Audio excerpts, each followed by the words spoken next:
अल्लाह खैर। वो देखिए देखिए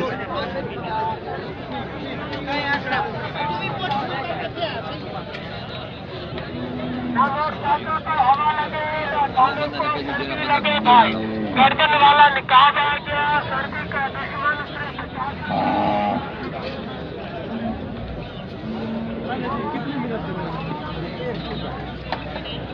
ज्यादा वाला